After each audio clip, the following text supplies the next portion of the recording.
네, 반갑습니다. 네. 오늘 제가 좀 준비한 글을 좀 먼저 읽고 시작을 하겠습니다. 내가 누구에게 보시한 것이 아니다. 다만 인연 따라 가야 할 곳으로 갔을 뿐이다. 세상 모든 것은 정확히 있어야 할 정확한 곳에 놓여 있다. 벌거나 잃은 것이 아니라 그저 있어야 할 곳에 있는 것일 뿐이라는 구절 하나 하고요. 또 삶 속에서 만나는 사람들은 분명히 그때 나와 꼭 만나야 할 사람들이다. 모든 것은 내 깊은 선택이며 우주적인 계획이다. 어떤 일이 일어났다는 것은 그 일이 일어나야 했기 때문이다 라고 이렇게 하는 글인데요. 내가 성공했다, 실패했다 하는 거, 또 부자다, 가난하다 하는 거, 이 모든 것들이 사실은 이 모든 것들이요, 생각이에요. 생각, 분별이에요. 근데 우리는 이걸 생각이나 분별, 그러니까 허망한 분별 망상이라는 사실을 모르다 보니까 이게 진짜 실제 하는 생생한 진짜 그런 일이 있다라고 착각을 하는 거죠. 내가 저 사람에게 보시를 했어. 이게 진실한 것이 아니라 온 것도 없고 간 것도 없단 말이에요. 그냥 있어야 할 것들이 있어야 할 그 자리에 늘 있습니다. 그냥. 예를 들어 보죠. 보통 우리 불교에서는 그 보시를 할 때 이제 무주상 보시를 하라고 하죠. 무주상 보시를 하라고 할 때 삼륜이 청정한 보시를 해야 한다라고 말합니다. 보시하는 자와 또 보시를 받는 자와 또 보시하는 그 물건, 이 세 가지가 다 청정해야 한다라는 건데요. 이 청정해야 한다라는 말이 분별 없이 하는 법 없이 해야 된다라는, 상에 머문 없이 보시해야 한다, 이제 이런 뜻이거든요. 이 삼륜 청정하지 못한 보시는 내가 저 사람에게 이만큼을 이렇게 좋은 것을 보시했어. 이런 상을 가지니까 내가 있고 너가 있고 보시해서 주고받은 무언가가 있단 말이에요. 이것이 상으로 남게 되면 내가 저 사람한테 했는데 저 사람은 나한테 이렇게밖에 못하나? 내가 이만큼 했으면 이만큼 돌려받아야 되는데 그걸 돌려받지 못하는 것에 대한 그 화가 날 수도 있고요. 근데 보세요. 내가 줬다라는 것에 대해서 이게 진실한 것이냐? 예를 들면 우리가 이제 전혀 모르는 A라는 사람에게 무언가를 보시해 줬습니다. 그러면 당연히 내가 저 사람에게 보시했어라는 상이 남겠죠. 무주상 보시가 되지 못하죠. 예를 들면 입양해서 내 가족이 되잖아요. 내 가족이 되면 우리가 저 사람일 때는 남이다가 그 사람을 입양해서 내 자식이 되게 되면 내 가족에게는 나다 너다 하는 분별을 덮어 씌우지 않는단 말이죠. 그 상이 이제 옅어진단 말이죠. 당연히 그 아이가 내 이제 자식이 됐으니까 학비도 당연히 돼야 되는 것이고, 컴퓨터도 사줘야 되고, 교과서도 사줘야 되고, 옷도 사줘야 되고, 당연히 해야 되는 일이 되는 거죠. 즉 이제 이 비유가 무엇을 말하냐 하면요, 내가 입양하기 전에만 해도 저 사람은 나와 상관없는 사람이었기 때문에 내가 저 사람에게 무언가를 준다라는 이런 상이 개입됐는데, 입양을 하니까 이제 나라는 범주 안에 들어왔단 말이에요. 내 가족이라는 범주 안에 들어왔다 보니까 내가 내 가족에게 돈을 쓰는데 내가 보시한다는 생각 안 하잖아요. 너무 당연한 일이잖아요. 마치 내가 배가 고플 때 밥을 먹으면서 내가 이 몸에게 보시를 한다라는 생각을 안 하듯이 내가 너에게 보시를 했으니까 넌 나한테 고마워해야 한다, 이런 생각을 하지 않는 것과 똑같죠. 그러나 또 이 똑같은 가족이라도 마찬가지예요. 똑같은 가족이라도 마음에 나는 이 아내와 머지않아 이혼할 수도 있다라고 이렇게 마음속에 생각이 있는 사람이라면 둘로 나누겠죠. 이제 내 가족이라는 생각이 옅어지겠죠. 그죠? 그러면 그 전에 너무나도 사랑할 때는 너 돈 내 돈이 따로 없어요. 아내 돈이 내 돈이고 내 돈이 아내 돈이고 내가 벌어온 돈을 전부 다 아내에게 다 갖다 줘도 아무렇지 않단 말이죠. 근데 마음속에서 이제 둘로 나누는 마음이 생겨나기 시작하면 내가 저 사람을 위해서 이렇게 내가 애써야 되나? 그리고 내 돈을 확보하고 싶은 마음도 들 수 있을 것이고 뭐 아파트 명의를 누구 이름으로 하느냐 가지고 예민해질 수도 있을 거 아니겠어요? 그러니까 이 말씀, 이런 비유를 드린 이유는 뭐겠습니까? 똑같은 내 가족이라고 했지만 내 가족이다라는 건 하나의 상이에요. 상, 생각. 마음 하나 일으켜서 내 가족이라고 하면 그건 이제 내 가족이라는 범주 안에 들어와서 내가 너에게 보시하는 게 아닙니다. 그냥 필요할 때 그냥 주는 거예요. 줬다는 생각도 없이 상 없이 준단 말이죠. 근데 여기서 둘로 나뉘는 마음이 생겨나기 시작해서 너와 나를 둘로 나누고 내 가족이라는 범주에서 이렇게 내 마음속에서라도 이렇게 멀어지기 시작하면 그렇게 줄 수가 없게 된단 말이죠. 꼭 가족만이 그런 것은 아니죠. 어떤 사람은 삶에 뭔가 허망함을 깨닫고는 뭐 얼마 전에 TV 보니까 뭐 미국에선가요?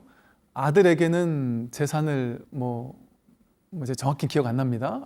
아들에게는 뭐 재산을 뭐 한 $100, 뭐 $1000 이 정도 남겨줬는데 죽기 전에 유서에다가 강아지에게 전 재산을 뭐 몇 천억인가 되는 전 재산을 강아지에게 줬다고 해서 아들이 이게 말이 되느냐 하고 법원에 고소를 했답니다. 이거 좀 제대로 돌려놔라. 그랬더니 판사가 그나마 준 $100인가 $1000인가 그것도 뺏어버렸답니다. 그러면서 아버님의 그 유언 영상을 보여주더라는 거죠. 아들이 이것 가지고 반발을 하면 그것도 뺏어라 이렇게 얘기를 했다는 것이죠. 그럼 어떻습니까? 내 자식인데도 불구하고 그 자식답게 행동하지 못한다면 차라리 강아지에게 전 재산을 넘겨줄지언정 그 아이에게는 주지 않을 수도 있단 말이죠. 즉 이게 무슨 말입니까? 나다 너다 하는 것, 가족이다 가족이 아니다 하는 것, 내가 너에게 준다 하는 것, 이것들이 전부 다 상이 만들어낸 거 아닌가요? 내 마음에서 생겨나는 거 아닙니까? 한 생각 일으키면 저 사람을 주는 게 상 없이 주더라도 아무런 상관이 없어지고요. 또 한 생각, 마음이 바뀌면 그 사람한테 주는 것이 내가 너에게 준 어떤 이런 상을 가지게 된다는 것이죠. 즉, 세상에는 본래 분별할 것이 없습니다. 사실은 내가 이것을 저 사람에게 준다라고 할 일이 없어요. 여러분, 그냥 가만히 있는 그대로 보세요. 처음에 내가 이곳에 태어났을 때 뭐를 가지고 있었습니까? 그냥 빈몸 하나 달랑 왔잖아요. 아무것도 없었지 않습니까? 그러다가 살면서 내 거다 내 거다 내 거다라고 하는 것을 뭐 내 아버지, 내 어머니, 내 가족, 또 내 재산, 내 돈 하면서 자꾸 늘려나가는 거죠. 그러다가 또 이렇게 내 가족이라고 늘려나갔다가 또 이혼하거나 뭐 이러면서 흩어지거나 하는 걸 통해서 또 흩어지기도 한단 말이죠. 본래 무일물이라고 한 물건도 가질 게 없는 여기에서 그냥 내 거다라는 한 생각을 일으켰단 말이에요. 옛날 인디언 원주민들이 서양인들이 와서 땅에 금을 긋고는 이건 내 땅이다라고 할 때 너무나도 어이가 없어서 웃었다라는, 어떻게 이 어머니 돼지라는 이 땅을 금을 긋고는 돈을 가지고 왔다 갔다 하면서 내 땅 너 땅 한다고 해서 그 땅이 진짜 내 땅이 되느냐 말이에요. 자기 분별 속에서 임시로 내 땅인 것처럼 신용하고 또 내가 땅을 잃어버린 것처럼 신용하는 거 아닐까요? 100년 전에 1000년 전에 태어났던 사람들이 그 땅에 살았으면 그 땅은 그 사람 거였겠죠. 근데 그 사람이 떠나고 나니까 또 다른 누군가가 이 소유권을 주장한단 말이에요. 그 땅에 정말 소유권이 있습니까? 우리는 이 땅은 내 땅이야, 이 아파트는 내 아파트야, 심지어 이 사람은 내 아내야, 이런 식의 사람이든 물건이든 모든 것에 소유권을 주장하잖아요. 소유권을 정말 주장할 수 있느냐 말이죠. 그 땅이 본래 내 거 네 거가 어디 있겠습니까? 그 땅을 떼서 어느 기관에 보시를 했어요. 그러면 우리는 마음속에서는 내가 이 땅을 저 곳에 보시했다라는 상을 가질 뿐이죠. 한 생각 일으켜서 내가 이 소유권을 저 사람에게 넘겼다. 그러니 나는 복을 많이 지었다. 이렇게 생각할 수도 있겠죠. 그죠? 그런데 이 본질적인 텅 빈 아무 일 없는 자리에서 본다면 복을 짓고 말고 할 것도 없단 말이에요. 내가 이것을 보시했느니 얻었다가 잃었느니 하는 것도 다 하나의 분별이었단 말입니다. 모든 것이 다 이와 같이 허망하게 의식으로 붙잡은 것일 뿐이에요. 우리가 태어나서 지금까지 많은 것들을 소유하고 살잖아요. 근데 그 소유했던 것들을 가만히 살펴보세요. 어릴 때 내가 입었던 옷들 내 거였거든요. 근데 입다가 어느 순간 딴 데로 갔단 말이에요. 어딘가로 인연 따라 간단 말이에요. 제가 인도에 갔을 때 보니까 우리나라 무슨 뭐 세봄 유치원 이런 뭐 햇살 유치원 뭐 이런 한글로 써 있는 유치원 가방들이 인도 곳곳에 어린이들이 메고 다니더라고요. 이거를 뭐 어딘가에 기부를 했겠죠. 그럼 그것을 모아가지고 또 그 인도니 아프리카니 이런 곳에 보내주는 또 그런 기관이 있었나 보죠, 아마. 그 한글 이렇게 딱 로고가 박힌 이런 어떤 걸 아주 입고 다니는 모습 보니까 참 신기해 하더라고요. 이처럼 내 거였다가 내 인생의 어느 순간에 잠깐 내 거였다가 떠나가는 겁니다. 인연 따라. 모든 것은 전부 다 인연 따라 왔다가 가는 거잖아요. 내 소유물이랄 게 있습니까? 다만 내가 잠시 나에게 왔을 때 집착하는 사람, 과도하게 집착을 많이 하는 사람은 이건 내 거야 라는 생각에 과도하게 집착하겠죠. 그래서 여기에 과도하게 집착하고 그것에 의미부여를 하게 되면 이거는 부모님이 돌아가시기 전에 나에게 남겨주신 거야. 이건 부모님과도 같은 거야 라고 의미부여를 하게 되면 그게 없어질 때 너무나도 큰 상실감을 느끼겠죠. 그런데 사실은 엄밀히 따지면 그 또한 내가 의미부여를 한 것이죠. 인연 따라. 사실 부모님이 쓰다가 나에게 남겨준 거라고 해서 이 세속적인 얘기를 하는 게 아닙니다. 그냥 이 본질적인 입장에서 본다면 거기에 뭐 또 다른 뭐 어떤 엄청난 에너지가 붙어 있고 그걸 잊어버리면 엄청난 일이 생기고 그럴 일이 있겠습니까? 그냥 있는 그대로의 한 물건일 뿐이에요. 근데 거기에다가 우리는 의미부여를 하는 거죠. 자기가 의미부여한 만큼 그건 그러한 귀한 것이 돼버리는 거지 실제 거기에는 아무런 가치가 없습니다. 의미가 없어요. 군승법사로 처음 이제 군에 갔었을 때 첫 월급, 제가 군에 가서 받은 첫 월급이 있었어요. 군에서 준 첫 월급. 근데 그 첫 월급을 제가 이제 그 1,000원짜리로 이렇게 그 당시 뭐 한 40 몇만 원이 본봉이었던 것 같아요. 근데 1,000원짜리로 많이 이렇게 나눠가지고 이제 우리 장병 법우들, 우리 법당에 오는 불자 친구들에게 야, 스님이 태어나서 난생 처음 받은 그 월급을 받았다. 그래서 이걸 기념으로 이게 빳빳한 이제 신권으로 이렇게 해다가 신권을 이걸 받았다 하고 이걸 내가 기념으로 너희들에게 하나씩 그냥 보시해 주겠다 하고 그냥 이렇게 맛있는 거 사 먹으라고 이렇게 나눠줬던 기억이 나거든요. 뭐 아마 많은 사람들이 그냥 갔다가 그날 내려가서 PX 가서 뭐 과자 하나 사 먹지 않았겠어요. 그런데 나중에 몇 년 있다가 이제 전역한 어떤 이제 친구가 이제 그 찾아와서 그런 얘기를 하더라고요. 그 스님이 나에게 준 그 돈이다. 첫 번째 월급을 받은 그 의미 있는 돈을 나에게 주셨다. 하고는 그걸 막 애지중지하면서 갑오처럼 간직하겠다고 1,000원짜리 한 장을 이렇게 액자에 넣어서 보관을 하고 있다가 여자친구를 사귄 거예요. 근데 그 여자친구와 평생 갈 줄 알고 그 갑오 같은 거라고 하면서 의미를 설명하면서 여자친구에게 그 액자를 줬답니다. 근데 이제 나중에 그 여자친구는 헤어지게 됐어요. 그래서 내가 지금까지 너한테 해줬던 그 값비싼 거 다 상관없는데 정말 미안한데 헤어지고 나서 나중에 다시 연락을 해서 미안한데 그 액자만 돌려줄 수 없겠느냐. 그렇게 얘기를 했다고 얘기를 하더라고요. 그래서 저도 너무 어이가 없어가지고 야, 그러면 그 친구가 너를 어떻게 생각했겠냐 그랬더니 저한테는 그게 의미가 있었던 것이다. 그렇게 얘기를 하더란 말이죠. 그 의미를 누가 만들었냔 말이에요. 스님이 준 돈은 뭐 더 값어치가 있습니까? 그거를 집에다가 액자에 걸어놓으면 뭐 더 엄청난 무슨 에너지를 방출하나요? 그래서 뭐 수맥도 안 흐르고 그럴까요? 그럴 일이 있겠습니까? 자기가 자기 마음에서 그런 의미를 부여하고 이 손에다가 단주, 염주 하나 딱 차고 있으면 어디 가도 사고 나지 않을 거야 하는 든든한 마음 누가 만드는 겁니까? 제가 이제 신앙심을 좀 없애려고 하는 말이 아니고요. 그런 어떤 순수한 신앙심은 좀 중생심이지만 나쁘지 않은 마음이에요. 물론 좋은 마음이에요. 저도 대학 다닐 때 한 며칠 여행을 떠날 때요. 이게 자취방에서 떠나가지고 꽤 한 2, 30분 한참 걸어갔어요. 그런데 보니까 며칠을 여행 갈 건데 손에 보니까 제가 맨날 분신처럼 하고 다니던 단주가 없는 거예요.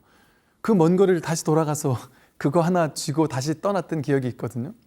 그때는 이 단주 하나 있으면 왠지 모르게 부처님이 나와 함께 하신 것 같은 막 든든함, 그런 게 있었어요. 그리고 그 든든함이 있다가 이게 막 씻을 때 목욕할 때도 이건 안 벗고 했었거든요. 근데 어느 날 이게 또 한번 탁 뜯어졌을 때, 그때 왠지 제 마음속에, 대학교 때 제 마음속에 뭐가 막 끊어지는 것 같고 무너지는 것 같고 뭔가 안 좋은 일이 생길래나 싶고, 그래서 그걸 하나하나 다 집어서 다시 이렇게 꿰가지고 만들고 이랬던 기억이 나거든요. 그것도 이제 순수한 신심이죠. 그걸 나쁘다라고 하는 것은 아닌데, 우리가 거기에 그러한 순수한 신심까지는 좋은데 그런 정도의 수준의 마음 공부에서 계속 사로잡혀 있을 것이냐, 그거는 법에 집착하는 거 아니겠어요? 법이라는 상, 불교라는 상을 만들어서 거기 내가 의미 부여해서 허상이라는 의미를 부여해서 그것이 귀중하다라는 모양을 내가 만든 거잖아요. 이미지를 내가 거기에 내가 부여했잖아요. 의미 부여를 내가 부여해 놓고 그것을 애지중지하고 살았단 말이죠. 본래 그런 건 없는데, 본래 그런 거 없습니다. 그러니까 다나 천연선사는 절에 갔다가 아주 추운 겨울날, 너무 추워서 불도 떼지 못하는 겨울날, 뗄감이 없으니까 법당에 있는 목불 부처님을 끌어내려가지고 도끼로 도끼질을 해가지고 뗐단 말이에요. 떼고 따뜻하게 지냈단 말이죠. 나중에 주지스님이 올라와서 보고는 막 네가 이러고도 중이냐고 하면서 막 화를 버럭 냈더니 부뚜막에 가서 사리를 찾았다. 이게 부처라면, 진짜 부처라면 사리가 있어야 될 거 아니냐. 그게 왜 그랬겠어요? 다나천연선사가 부처님을 불경스럽게 봐서 그렇겠습니까? 불교는 상을 타파하는 종교입니다. 상을 깨는 종교다. 세상의 모든 것은요, 전부 다 내가 만든 상이에요. 허상. 상이라는 건 뭐냐면 모양, 이미지, 개념이거든요. 세상 모든 것들은 특정한 모양에 특정한 이름을 부여해가지고 우리는 그것을 본단 말이에요. 그리고 내가 그 모양과 이름을 부여한 거기에다가 의미 부여를 내가 하는 겁니다. 내 쪽에서. 그것은 본래 있는 그대로예요. 염주는 아주 특별한 의미를 지녔다. 염주를 하게 되면 뭔가 더 좋은 일이 있을 거야. 내가 의미를 부여한 겁니다. 모든 것이 다. 부모님이 나에게 남겨준 어떤 무언가다라고 할지라도 마찬가지다. 모든 것이 마찬가지입니다. 이 세상에는 본래 한 물건도 없다 하듯이 텅 비어 공하다라고 하듯이 어떤 의미, 더 중요하고 더 중요하지 않은 것 둘로 나뉘지 않습니다. 귀하고 천한 것이 둘로 나뉘지 않아요. 일체 중생이, 일체 모든 것이 그대로 두두물물 모두가 불성이라고 하는 것이 바로 그겁니다. 대평등심으로 본다라는 것이, 불이법으로서 본다라는 것, 둘로 나누지 않고 본다라는 것, 귀하고 천한 게 따로 나뉘지 않아요. 더 귀한 의미를 지닌 무언가와 더 천한 의미를 지닌 무언가는 따로 분별되지 않습니다. 세상은 그냥 이대로일 뿐이에요. 여여해요. 한결같아요. 좋고 나쁜 게 따로 없습니다. 귀했다가 천해지는 게 아니란 말이에요. 이 사람이 내 사람이었다 내 사람 아닌 게 아니에요. 그건 자기 분별 속에서 그런 것이지. 심지어 가족조차. 생각이 없으면 가족이 없어요. 기억상실이 와버리면 분명히 내 가족들이 나에게 와서 아버지 어머니 하는데 이분은 낯선 거예요. 얘가 왜 내 자식이지? 이 사람은 왜 나한테 아내라고 하는 거지? 하고 충격을 받을 수도 있어요. 생각이 없으면 가족이라는 그게 일어나지 않잖아요. 본인이 한 생각을 통해서 분별을 가지고 만든 거란 말이에요. 이 세상 전체가 통으로 그러합니다. 이 몸 어떻습니까? 몸. 이거 내 몸이야 라는 거. 이거 허망한 망상이라니까요. 내가 분별해서 이걸 내 몸으로 만든 거라니까요. 자기가 분별심으로 만든 겁니다. 내 느낌, 내 생각, 내 의지, 내 의식, 자기가 만든 거예요. 세상에 귀하고 천한 거 자기가 만들었습니다. 우리 불교 신자들은 그러겠죠? 아니 스님, 불교는 부처님은 아주 위대하신 분이시고 불교는 좋은 종교인데 기독교 천주교는 그렇지 않은 거 아닌가요? 우리는 부처님을 그래도 더 귀하게 생각하면서 믿고 따라야 되는 거 아니에요? 그렇게 생각한단 말이에요. 분별의 차원에서는 그렇죠. 분별의 이 세간의 차원에서는 부처님 따로 하나님 따로죠. 그런데 이 법의 입장에서는 진짜 부처님의 자리에서는 하나님과 부처님이 다를 수가 없단 말이에요. 교회와 성당과 절이 다를 수가 없단 말이에요. 법이 어떻게 다르고 법이 어떻게 둘일 수가 있겠습니까? 하나란 말이에요. 하나. 이 세상 그 모든 것이 한 법도 없어요. 뭐라고 이름 질 만한 한 법도 없어요. 분별할 만한 것이 하나도 없습니다. 텅 비어서 본래 아무 일이 없어요. 그냥 이럴 뿐이에요. 그냥 모든 것이. 내 집이 좋은 것도 아니고 나쁜 것도 아니에요. 언제부터 우리가 무슨 서울에 한강변에 뭐 아파트는 어마어마하게 좋은 거고 비싼 거고 뭐 귀중하고 저기 강원도에 있는 아파트는 별로다? 그거 언제부터 만들어진 개념이에요? 이거 제가 20대 때 그 친환경 그 공부할 때 그때 제 머릿속에서는요, 서울에 산다라는 건 정말 정말 상상하기도 싫을 정도로, 아니 그 오염된 곳에서 어떻게 살지? 이런 느낌이었어요. 제가 막 그냥 친환경에 확 빠져 있을 때. 그때는 로망이 뭐였냐면요, 강원도 산골짜기 가서 사는 거. 그냥 막 그때는 법정 스님이 산골에 사는 게 얼마나 정말 아름다워 보이고, 그래서 제가 도심에 큰 절에 가라고 하는 걸, 누구나 서로 가고 싶어 하는 절에 가라고 하는 거를 뿌리치고 강원도 양구를 가겠다고 했다니까요. 강원도 양구를 떠날 때, 그쪽으로 떠날 때 정말 그때 제가 써놓은 글도 있거든요. 가던 날, 그날 그 설렘과 그 행복감을 글로 남기면서 막 사진을 찍어서 양구로 가면서 그 파라호 아래 내려가서 파라호를 바라보면서 이렇게 앉았다가 막 산의 빛깔 하나하나를 보면서 가는데, 정말 그렇게 아름다울 수가 없었어요. 정말 그렇게 제가 막 행복감에 젖어들 수가 없었어요. 너무나도 아름다웠습니다. 그걸 보고서는 주변에서 뭐지 저 사람은 이해를 못 하더라고요. 강원도 양구로 가는데 왜 좋다는 거야? 그렇게 생각했단 말이죠. 그러면 생각이 다른 사람에게는 도심보다 오히려 또 몸이 아픈 사람들 어때요? 도심에서 몸에 안 좋은 거 먹고 안 좋은 공기 마시면 얼마 못 살 것 같다라고 하는 사람들에게는 어떻겠어요? 일부러라도 시골에 가서 좋은 공기 마시면서 힘들어도 그런 곳에서 살아야 되는 거거든요. 그 고층, 초고층 빌딩에 가면 그렇다는 거예요. 요즘 젊은 아이들이, 그래서 서울 도심에 사는 그 젊은 아이들이 집에서 벌레를 본 적이 없대요. 왜냐하면 고층 빌딩에는 벌레가 들어오질 못하니까. 절에 가서 템플스테이 하거나 이렇게 하기 싫은 이유가 벌레 때문이라는 거예요. 화장실 가면 벌레 있고, 이 모기 한 마리 있는 거를 무서워서 도망을 치고 소름을 끼친다는 얘기를 하는 아이들이 많다는 거죠. 저는 그때 그랬어요. 20대 때 친환경을 공부할 때 집안에 벌레 한 마리가 없다? 이거는 사람이 살지 못하는 환경이구나. 그런 생각이 들었다니까요. 그러니까 저는 제가 그때 쓴 글에 보면 재밌게 썼지만, 제 방 안에 강원도 양구했을 때, 뭐 어디가 뭐 속초했을 때, 이럴 때마다 제 방 안에 이제 그 좁은 그 법당 주지실 방 안에 이렇게 거미줄이 이렇게 그 창문 옆에 조그만하게 쳐져 있는데, 제가 농담 삼아 이게 애완용 거미라고 그냥 가만 놔두라고.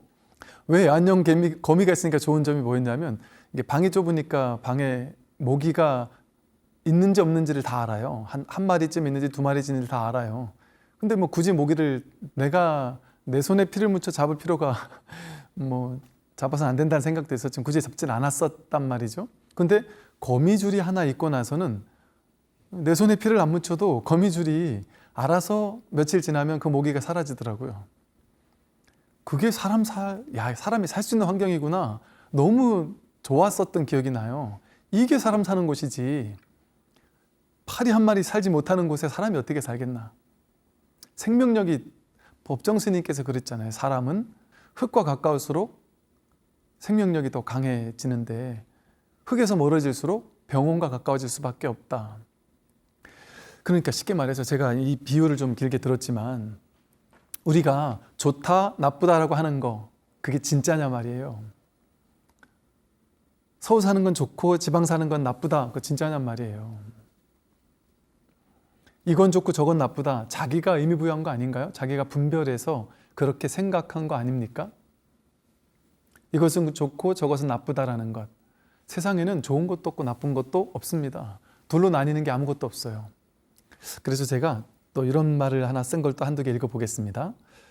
시험과 진급의 결과는 그저 두 갈래 길 중 어느 한 길인 것이지 성공과 실패의 길 중 어느 하나인 것은 아니다.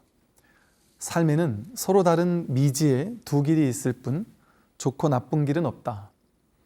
그 길이 정말 좋은지 나쁜지는 알 수 없다. 삶의 결정을 신뢰할 뿐이다. 그러니까 우리는요, 내 머릿속으로 의무부여를 한다 그랬잖아요.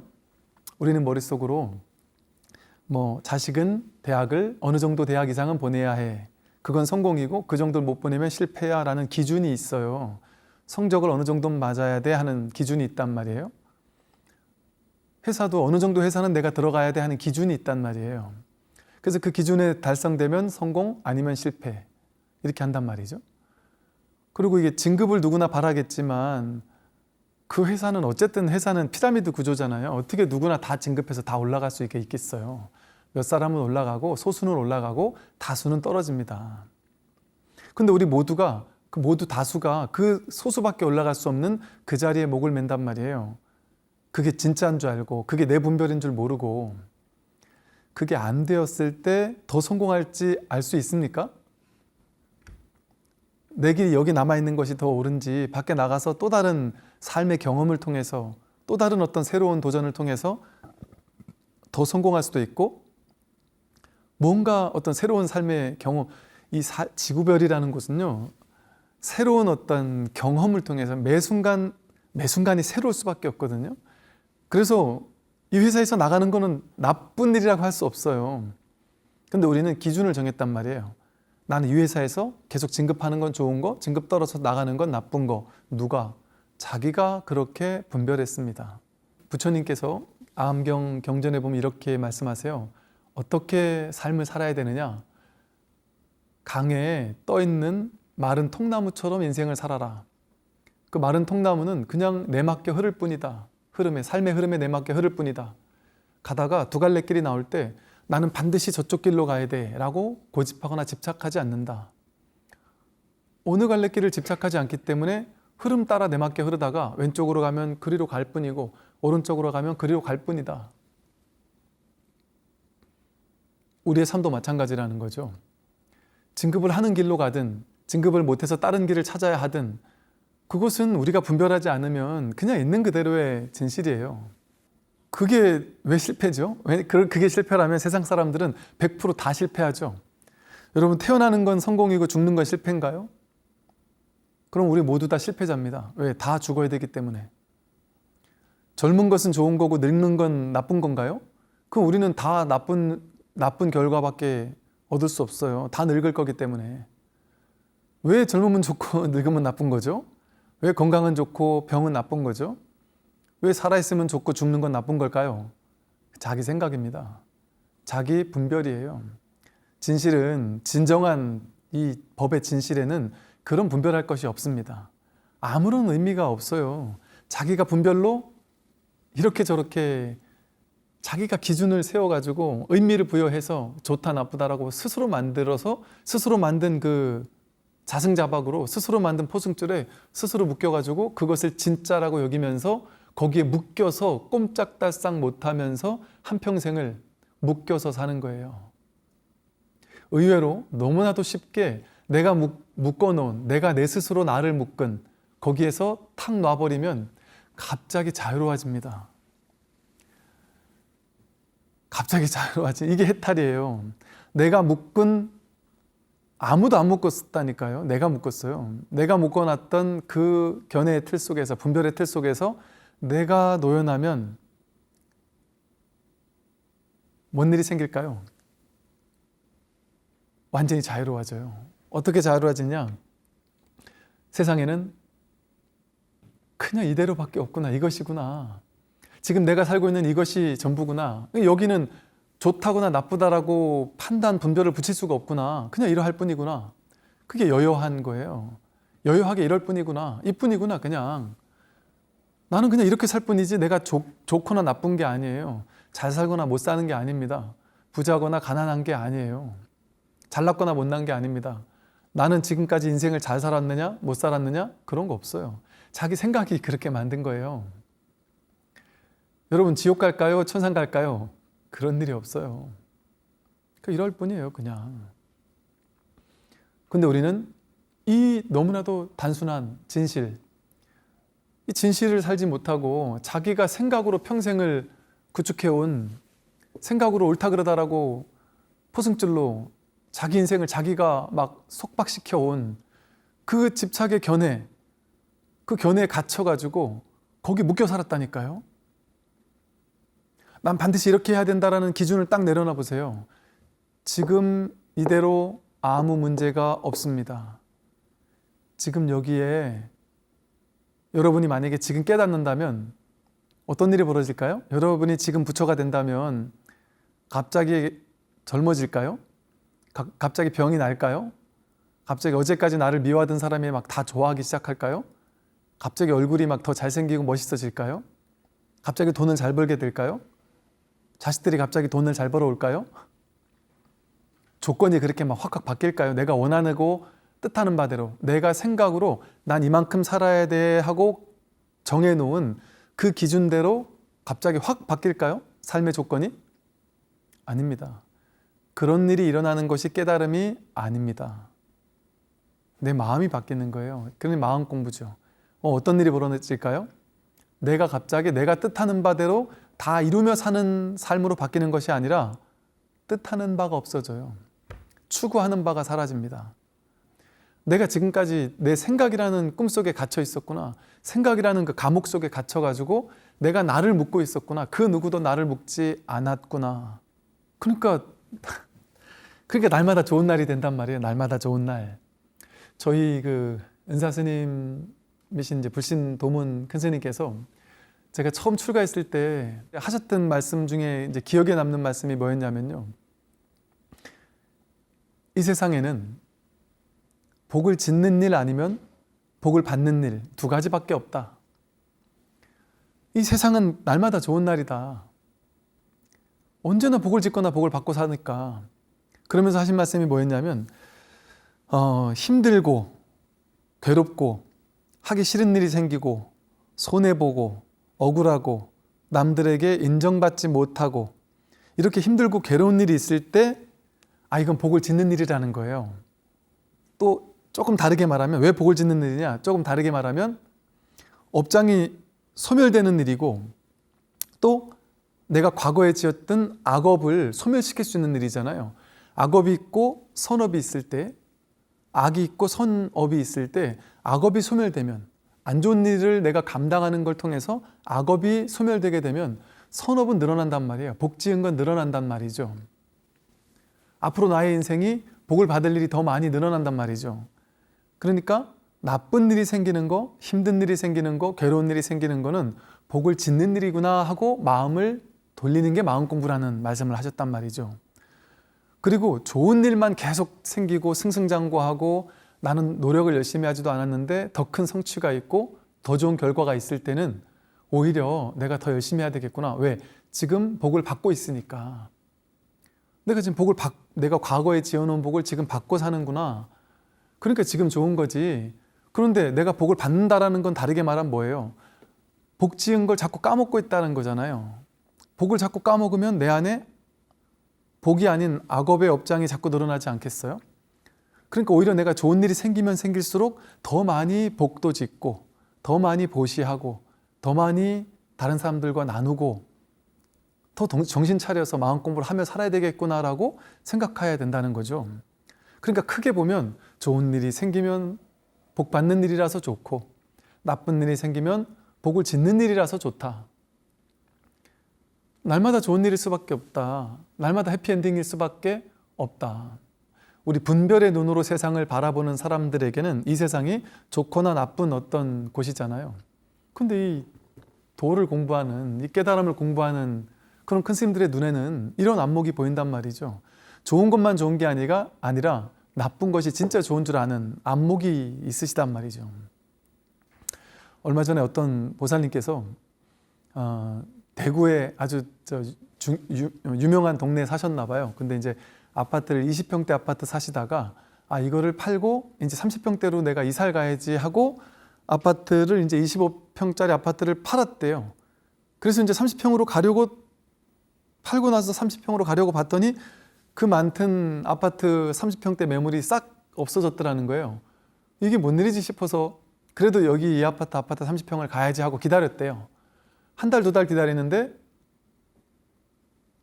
그분 말에 한 달을 기다리는 동안에 한 달 기다리는 동안에 아파트가 3억이 올라갔답니다. 저도 에이 설마 한 달에 3억이요? 그랬더니 거짓말 1도 안 하고 한 달에 3억이 올라갔대요. 그래서 이제는 33평으로 가려니까 33평은 고사하고 20평으로도 못 가더라는 거예요. 근데 그러고 나서 뭐 쉽게 말해 병이 온 거예요. 마음의 병이. 너무 충격적이더라는 겁니다. 너무 괴롭더라는 거예요. 그게 그럴 수도 있겠다 싶어요. 내가 이제는 이 아파트에 들어가서 살지 못하게 됐다. 그러니까 이게 사실은 손해는 아니죠. 사실 엄밀히 따지면. 그런데 분별하면 손해죠. 분별하면. 어제까지 내 집이었는데 라고 그걸 쥐면 눈앞이 현실이거든요. 사실은. 지금 여기뿐이거든요. 그러니까 분별하지 않으면 그게 사실은 괴로울 게 아니지만 어제 과거에 그 집이 내 집이었어 하고 분별하면 당연히 괴롭죠. 근데 그건 뭐와도 같은지 아세요? 저희 아버님께서 저희 시골 마을에 저 시골 땅에 이마트가 어느 날 들어왔어요. 근데 아버님께서 그러시더라고요. 내가 40년 전에 저 땅이 우리 할아버지 땅이었는데, 우리 아버님 땅이었는데, 그때 파시지 말라 그럴걸. 40년 전에 내 땅이었던 게 뭐, 지금 아쉬워 해봐야 뭔 의미가 있겠습니까? 그것과 다르지 않은 거 아니에요? 사실은? 그런데 사실은 이 보살님은 그것 때문에, 그 3억을 날린 것 때문에 너무 괴로워서 마음을 추스리질 못하겠더라는 거예요. 그래가지고 너무 괴롭다가 너무 괴로운 마음을 해결해야 되니까 어쩔 수 없이 마음 치유를 하는데 안 되더라는 거죠. 그래서 유튜브에서 어떻게 하면 이 마음을 달랠 수 있을까 싶어서 마음공부 법문을 듣다가 이제 이 법문까지 듣게 됐어요. 그런데 그분이 그 전까지만 해도 기복적인 불교만 하고 살았다는 거예요, 평생을. 그런데 내가 너무 괴로우니까 이 말씀이 이해가 되기 시작하고 이게 확 가슴으로 받아들여지기 시작하더라는 거예요. 그러면서 이 법문 듣고 한 달쯤 안 돼가지고 내가 왜 이러는지 모르겠다 싶을 정도로 밤낮으로 매 시간 법문을 듣고 있고 막 너무 이 법의 자리가 뭔지 이 성품이 뭔지를 알고 싶고 저 스님이 맨날 이것이다라고 얘기를 하는데 그게 뭔가가 자꾸 궁금해져서 나중에는 막 너무 알고 싶어서 심지어 막 눈물이 막 펑펑 날 정도로 그렇게 답답하더라는 말씀을 하더라고요. 그러다가 그러니까 쉽게 말해서 그게 이제 화두가 이제 관화선식의 표현으로 하면 화두가 들려버린 거죠. 이 괴로움이 나를 공부하게 합니다. 깨닫게 합니다. 그래서 이분이 이제 공부를 많이 나름 하셨는데 그러고 났더니 진실로 그 3억 날린 게 나를 깨닫게 했다. 나를 공부하게 했다. 나를 살렸다. 그거 아니었으면 이 공부를 평생 못했을 겁니다. 그 얘기를 하더라는 것이죠. 이처럼 괴로움이 아닙니다. 큰 괴로움이 있다는 것은 내가 복 짓는 일을 일어나고 있는 거예요. 나를 깨어나게 하기 위한 아주 귀한 인연 공덕일 수가 있습니다. 그래서 우리는 좋다 나쁘다라는 그 두 가지 분별을 가지고 평생을 더 좋은 일을 꿈꾸며 살아가지만 사실은 좋은 일도 없고 나쁜 일도 없어요. 자기 생각으로 만들지만 않고 분별하지만 않고 거기 끌려가지만 않는다면 세상은 지금 이대로 완전합니다.